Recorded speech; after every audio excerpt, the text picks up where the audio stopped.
Hi everyone, it's Hayes, and in today's video we're going to do the commentary / analysis for episode 13 of Miraculous Ladybug season 6, Yaksi Gozen. I hope I'm pronouncing that right because I think I've found about 5 alternative ways to say it because I don't know how to pronounce anything. Anyway, before I carry on with this video, I'm about to spoil the whole episode for you. So if you haven't seen it yet, please go and watch it now. And also just like a little disclaimer, I do not feel 100%. I'm not sure what's going on. I think I'll be fine. I doubt it's anything serious. Like, I'm obviously well enough to get up, get dressed, put on a full face of makeup. So I'm obviously not feeling too horrendous, but if at any point in the video you think my energy's a little bit low or I feel a little bit like, it's because of that. I'm sure I'll be fine. I've got work in the morning, I have to be fine.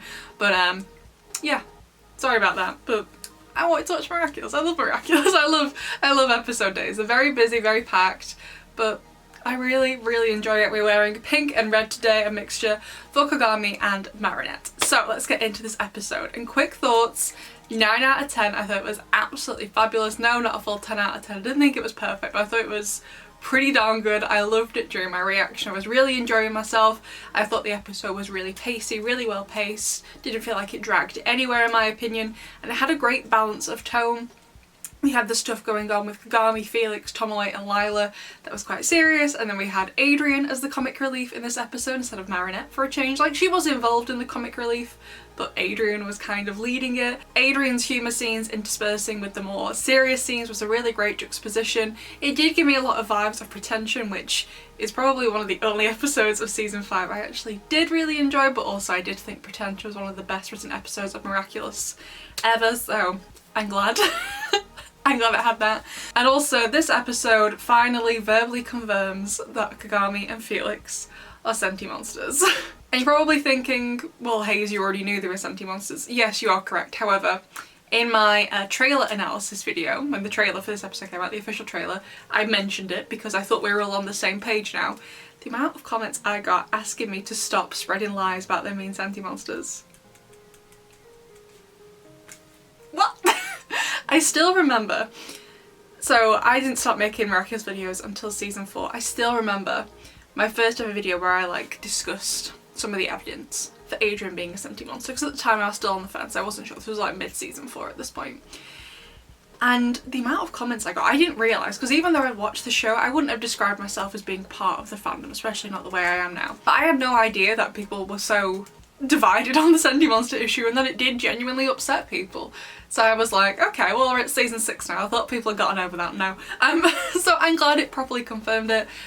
And honestly, to me, it also did confirm that Adrian was one too for those people in the scene where, like the flashback scene where Tomoe's on the phone to Gave You Baby. And I also really enjoyed the two plans with the rings with Kagami and Felix, and then Tomoe and Lila. Because part of me, when I was watching the trailer and stuff, in the lead up to the episode, I was a bit like, it seems a bit convenient that Felix and Kagami are going to do something with the Amuks in the episode where Lila and Tomoe also want to do something with their Amuks, but it was built up well enough that I think it worked. It didn't seem too convenient. So those are all of my quick thoughts on the episode, so now let's get into it properly chronologically, and we start with the flashback to, in my notes I put recreation, but I actually think it's the very end of Confirmation Rex. It's right before Monarch Daddy finds Ladybug, which is obviously the end of Confirmation, and he betrays Tomoe. I was like, oh, okay. I didn't see that coming at all. It was so interesting. But then also, it seems Tomoe rings Lila and is like, Lila, get over there, see what's going on, which is why Lila shows up in recreation. However, it does beg the question, how long have Tomoe and Lila been in contact? We learn later on in the episode that Kagami and Tomoe weren't even in Paris until season 2, so sometime between Riposte and Confirmation they came into contact with each other. I don't know when exactly. I am assuming possibly like in season 3 maybe, when Gabriel was kind of engaging Lila to do work for him, like in episodes like in Miraculous and stuff like that. So possibly around that time, but I'm not sure. So very interesting. And then we move on to the Choquette sequence. I hate Choquettes. I hate anything made with choux pastry, but it was so cute. The Bodyguard. Oh my god. We're getting all these spin-offs. Can we have one for him? Please? I love him so much. He was so sweet when Adrian was getting all the pieces of paper, which, by the way, if someone had done that to me, put paper inside food for me to find, I probably would have eaten it and choked on it. But like, how did Marinette get the bird to comply with her to wrap that thing around its leg? Did she break into the aggressed back garden to put the birdhouse there? Like, what? Like, it obviously wasn't really realistic, but since the rest of the episode was quite serious, I thought it was really sweet and really cute. Loved it. It was very Marinette without it being too much or too over the top, and she should go crazy with it. So I thought it was really, really good. But then you have Adrian being like, I need to return it. And I'm like, Adrian, Marinette loves you because you're not a weirdo like her, okay? And then he starts trying to knit something to her, and I'm like, Adrian, in my experience of trying both, in my opinion, I think crocheting is far easier. So maybe try and pick up that. And then we have the bathroom scene with Felix and Kagami, and here's what I mean with the ring things, is that they plant the seed in these couple of sequences where it seems that Felix and Kagami have been trying to come up with a plan to make sure that Amux are safe for a while. And then we have this super interesting scene with Kagami and Tomoe. I absolutely love this scene. By the way, if you're here looking for commentary about how bad the episode was, you're not gonna find it here because I loved it. But Tomoe and Kagami, there were so many interesting things in this scene. So for example, to be fair to Tomoe, she does actually bring up a concern that I've had before, is that you're dating someone with the Peacock Miraculous who could snap you out of existence. And honestly, if I was Tomoe, that would be a concern of mine as well. You know what I mean? Like, everything seems like it's going fine between them, but what if in 2 years time or whatever, Kagami's like, no, I no longer have feelings for Felix, I like someone else, this just isn't working, whatever the reason is, and she breaks up with him. In any normal circumstances, in any other kind of relationship, that would be fine. But he does have some control over whether she lives or dies because he has the Peacock Miraculous. Like, it's the same way where if you work in a company, if you're a subordinate, you're not supposed to date your manager, because whilst things might be going really well during the relationship, once you break up with them, what's to stop them from firing you or making your life at that company really, really difficult to a point you have no choice to leave? That's why HR has to get involved, do you know what I mean? So to be fair to Tomoe, whilst I don't think Felix would do that, I do think that is a valid concern to have, to be fair to her. However, the rest of the scene, no, absolutely not. And I really enjoyed how Kagami confronted her, like about the control, calling her a monster, and then she mentions the ring again, and she specifically says, like, she tries to take the emoke of Kagami, and she's like, I will take this ring again. So the first time was obviously in pretension, but Kagami gave her a fake, which seemed to be Felix's idea, and obviously Kagami's had the real one all this time, but it seems at some point between pretension and now, Tomoe somehow managed to work out it was a fake one, or maybe Kagami just told her, so she was going to take the ring again, this being potentially the second time, perhaps it has happened more, but at least 2 times that we know of. So I thought that was interesting, I'd love to see that. And then Kagami just transforms in front of her mum, confirming once and for all Tomoe does know. I wasn't sure going into the episode if she did know. Like in Yaksi Gozen, she absolutely does find out, but then she's akumatai, so she forgets, but Gabriel remembered, and I did think there was a strong possibility that Gabriel would have told her, but I wasn't sure, so I didn't know. But then, oh my god, the end of this scene, amazing, where Kagami is like, yeah, you were accomplice of Monarchs. I promised Ladybug that you would change, which is why she let me keep the Miraculous under the same roof as you. Amazing. Honestly, Ladybug's pretty trusting because regardless of my feelings about Kagami as a character, she's definitely grown on me. I don't dislike her as much as I used to. If I was Ladybug, I'd definitely be really, really wary of letting Kagami keep it in the same roof as someone who A, knows about it, and B, who isn't a nice person. You know what I mean? Like, it's very different if Tomoe didn't know. Tomoe didn't know, but Kagami had it. But also, I would absolutely love to see at some point the confrontation Kagami had with her mum when she found out. Like, when exactly did she know? I'm not sure. I would think Kagami perhaps knew something was going on from the rings in season 5 but wasn't sure what, so did she find out during the London special? Not entirely sure, like between the London special and the rest of the season. I don't know, but oh my god, it was so cool. I don't know for sure, but oh my god, this scene was so, so good. I would love to see like a flashback to that initial confrontation between Kagami and her mum because it was amazing. Perhaps that was when Kagami revealed that the ring she had, the one she gave her mum, was a fake and that she had the real one still. Not entirely sure, but amazing. Then we have Adrian with the cake. You see what I mean? Like, it's breaking up some of the serious scenes. We have Adrian with the cake, and I was like, when he was doing it, when he brought that out of the oven, I was like, that is burnt. It's burnt, mate. I appreciate the effort, but it is burnt. And then he buys her some beef. Okay. And then we get the flashback with Tomoe. Like I said, Adrian's scene interspersed with the more serious things. And at first I was a little bit confused. So, okay. Tomoe's eyes. Obviously she is blind, but it looked like she had something on her eyes, like some kind of contact lens. I'm not sure if that's something that's helping with her blindness or not, I don't know. I know technology exists in Miraculous that we don't have in the real world, so I'm not trying to ground it here, but I was just like, did they just look like that, or do they have something on them? Because it didn't look entirely natural to me, I think. I was a bit like, okay, alright. But another thing I found interesting, but I was also a bit confused by, is that obviously Kagami is a sentient monster, and it seemed from what Tomoe said, she had been the one to use a Peacock Miraculous to create her, because she said, no, I'm not going near that Miraculous again. And she confirms that she lost her eyesight in exchange for Kagami. And I'm also pretty sure that when they found the butterfly and the Peacock Miraculous was already broken. So meaning when Adrian, Felix and Kagami were created, it was done with a broken Peacock Miraculous, which is why Colt and Emily died. Why isn't Tomoe dead? Why did the other two die? And why did Tomoe only lose her eyesight? Yeah, I mean, I'm a little bit confused about that, unless of course, I mean, right now I'm pretty sure the Peacock was broken when they found it, but perhaps it wasn't, and Tomoe used it first when it was still intact to create Kagami, because I'm not sure who was created first. Well, actually no, we know Felix was created after Adrian, but I don't know whether Kagami was created before the two of them, in between, or afterwards. I'm not sure how their ages are in terms of how exactly they are older than each other. It seems they're all created within the same year, but other than that I don't know. So did Tomoe perhaps use it first, something happened to break it, which caused her to lose her eyesight but not die, but then it was completely broken, which is why Emily and Colt died? I don't know. A little bit confused. Why didn't Emily also lose her eyesight? Why didn't Colt? Why did they both die?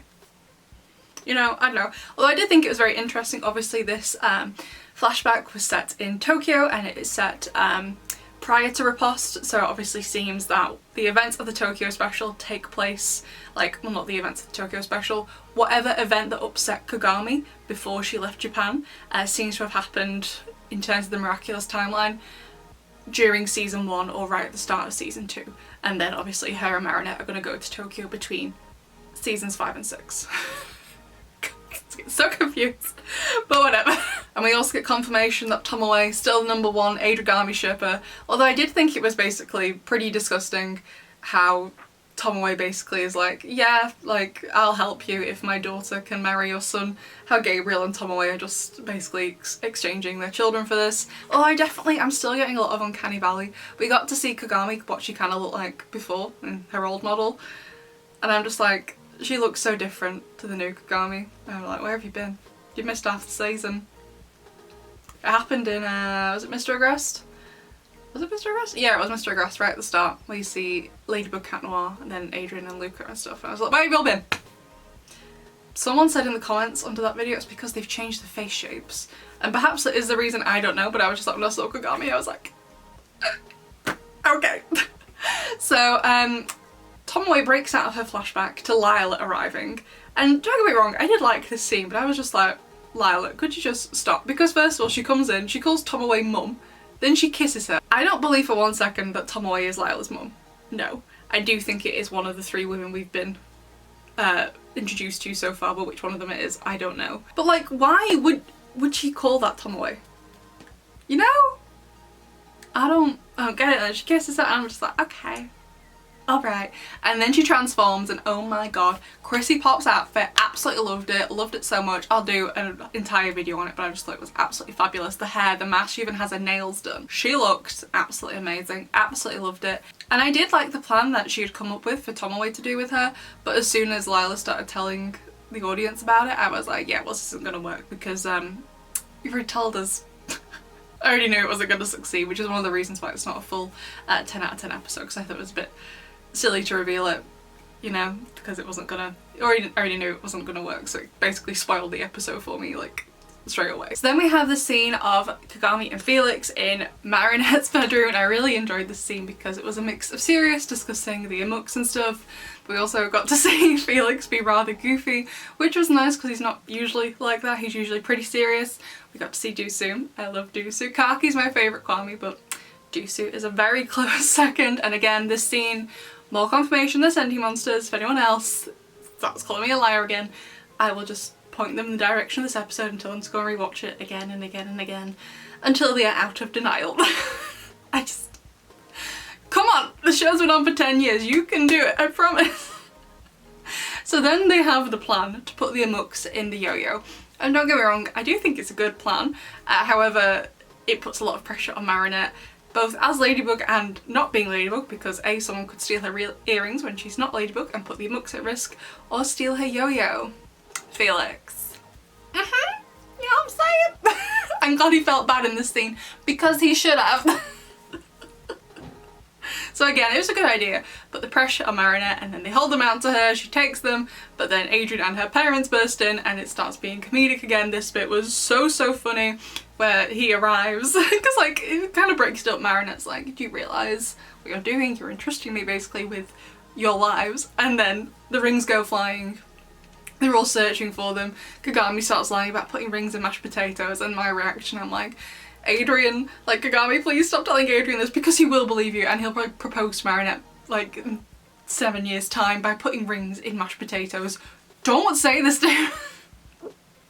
I can't. It was so funny.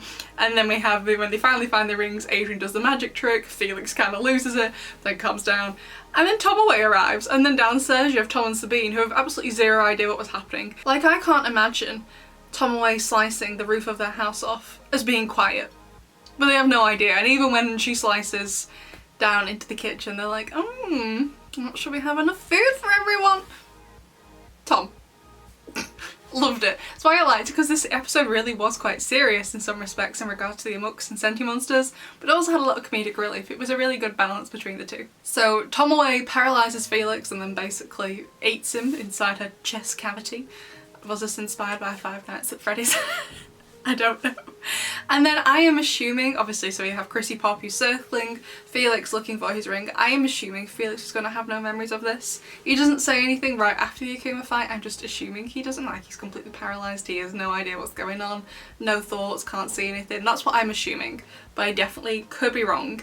But I did feel it was a bit of a lost opportunity that Lila didn't take Kagami's amok, and like, okay, not the one you wanted. Kagami has got Felix's amok. I like that she was protecting it, since Adrien did come across as a little bit irresponsible in this episode. But I was like, you could have taken Kagami's, which no, isn't the amok you wanted, but like, you know? Like, I don't know, obviously Tomoe knows that Kagami is Ryuku. I don't know if Tomoe has told Lila that. I don't know how close allies they are, because Tomoe does seem kind of mildly annoyed with Lila as a person, so I'm not sure if Tomoe would have told Lila that, but I'm like, you could still have control over Kagami, which just seems like something Tomoe wants, so I was a bit like, okay. Alright then. Whatever. And then we do have a confrontation between Kagami and Tomoe, but it definitely did feel a little bit empty to me, because obviously this is not one of the reasons why it's a 9 out of 10, just because we knew Tomoe was planning this with Lila, so it's just like, yeah, Kagami, you can say this, but it's going to have zero effect on your mum, since she seems hell-bent on doing this, you know what I mean? So I'm assuming that Lila has promised her the same things, that she can make the wish, she will restore Tomoe's eyesight. I'm assuming that's what she wants the same thing. Which is a surprise to me. I genuinely thought Tomoe had just asked for Adragami last time. Tomoe, #1 Adragami shipper! That was part of the deal, but it was mainly the blindness, which obviously Gabriel couldn't cure himself. He would need the wish to do that, but he could make Adragami happen. He could make that ship sail. And I did think it was just a bit of a cop-out, a bit meh, really, basically, for Lila just to escape in the end. Like, okay, whatever. And I also, this isn't a reason why it's a 9 out of 10. Massive cop-out that Ladybug didn't throw the van into the air, she just threw the steering wheel for the Lucky Charm at the end. Not having that. So then we have Adrien at the end at Marinette's house, and I really liked the scene. It was really heartwarming, because first of all it showed Adrien that he doesn't need to be a complete and utter weirdo to get Marinette to like him. She likes him because he's basically normal. And then how Tom was so sweet in this scene. He just basically says to him like, you're basically part of the family, and that's all Adrien's ever really wanted, just a family. So I loved it. So sweet. And I also have a bit of Plag and Tiki at the end. We obviously don't get to see them interact very much, but I love it when they get to.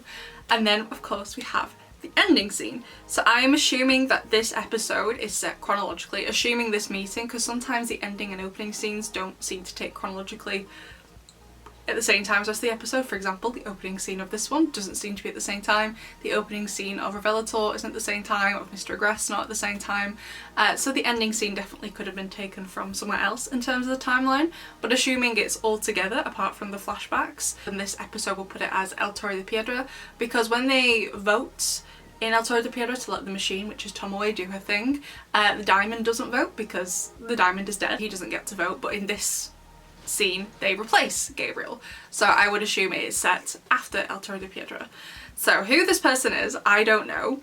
Part of me does think it is Lila because she has always wanted to be someone really special, like in Emotion, Kagami's like, we're precious stones, you're just a stone, and the diamond represents luxury, which is what Lila does, kind of one of the things she aims to be, is that. However, it does seem that all of these people on this council do have more influence further than just being a person. They have some kind of backing behind them, like a brand. So Tomoe has Tsurugi Industries, Gabriel had Gabriel, you know what I mean? So in my reaction, the first thing I say is Audrey, because that would make sense. However, when I was watching the episode, the subtitle said King of Fashion, and indeed in the French they say the French word for king. So I was like, perhaps they're trying to shield this person's identity by calling them the king when they're not actually male, but I don't know. It's gonna be interesting. But overall, I did really enjoy the episode. There were a few little things here and there that stopped it being a perfect 10 out of 10 for me, but I did think it was really solid overall. I did really enjoy myself. 9 out of 10. And I think the MVP definitely has to go to Kagami. Even though I don't like her very much, I thought she did amazing in this episode. But anyway, besties, that is all I have to say. My reaction to this episode should be up tomorrow if I can get it edited on time. Hopefully. I have work tomorrow, so I gotta get it edited today, or no. It's today or never. I'd love to know what you think. If you're gonna write me a long comment, that's great. I can't wait to read it. Just please put some paragraphs in. I don't care if the paragraphs make sense. I'm not your English teacher. I won't give you a grade for this. It's just so I can read it easier because of my poor eyesight. But anyway, besties, I'd love to know what you think of this episode, and I will see you in the next one. Bye!